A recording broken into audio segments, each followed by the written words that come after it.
ইচ্ছে করছে। আমায় আজ কতবার যে এসে বলেছে যে তুমি ফিরলে যেন তোমার কাছ থেকে মাছ নিয়ে ওকে মাছ ভেজে দিই। কি করা যায় বলো তো? তুমি বরং একটা মাছ কিনেই আনো। কি করব বলো, আমারও কি ইচ্ছে করছে না মেয়েটার জন্য একটা মাছ নিয়ে আসতে। হাতে যে টাকা নেই, যা টাকা আছে তাতে চাল ডালই কিনে উঠতে পারবো না, আবার মাছ। এই শোনো না, আমার তো এখনো এক জোড়া সোনার কানের দুল আছে। তুমি বরং এক কাজ করো, ওটা বেচে দাও। তার থেকে যা টাকা পাবে তাতে মেয়েটার জন্য মাছ কিনে নিয়ে এসো।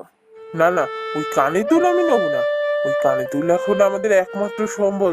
বিপদে আপদে ওটাই তো একমাত্র আছে। ওটা বেচে দিলে আর আমাদের কিচ্ছু থাকবে না। না না,